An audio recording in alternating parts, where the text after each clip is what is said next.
Hi guys! Welcome back sa Luto at Negosyo.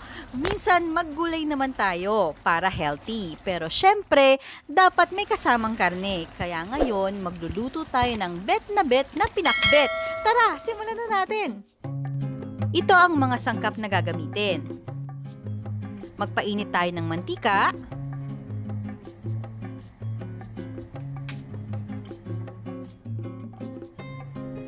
Ilagay ang hiniwang sibuyas at bawang.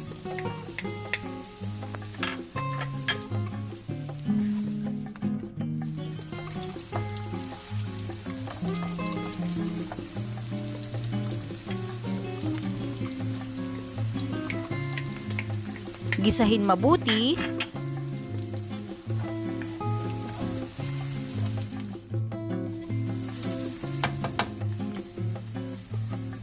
Pagkatapos, ilagay natin ang kamatis.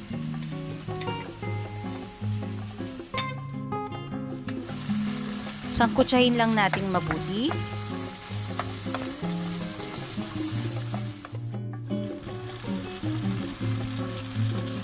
Tapos, isunod ang karne.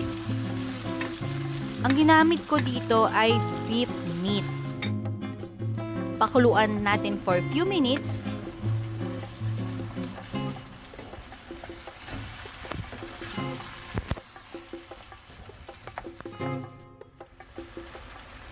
Then, ilagay na natin ang ating bagoong. Sa mga ayaw ng may bagoong, pwede nyong gamitin as alternative ang patis.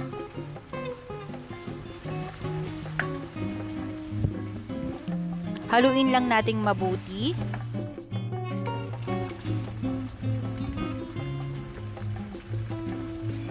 Then, ilagay ang kalabasa.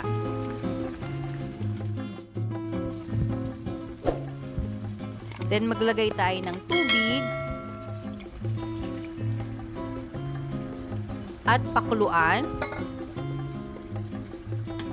para lumambot ang ating kalabasa. Pagkakulo nito, isunod ang ating ampalaya.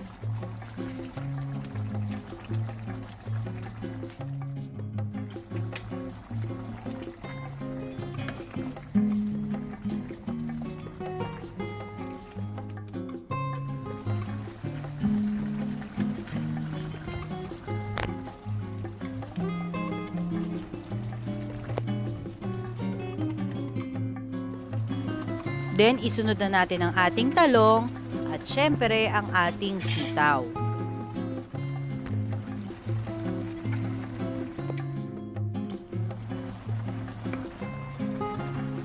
I-mix lang natin siyang mabuti. Syempre, hindi mawawala ang konting paminta para pandagdag lasa at ang ating siling haba. Napakasimple, napakamura, at higit sa lahat masustansya ang ating nilutong recipe ngayon. I hope na nag-enjoy kayo sa ating bagong recipe. So don't forget to like, share, and subscribe.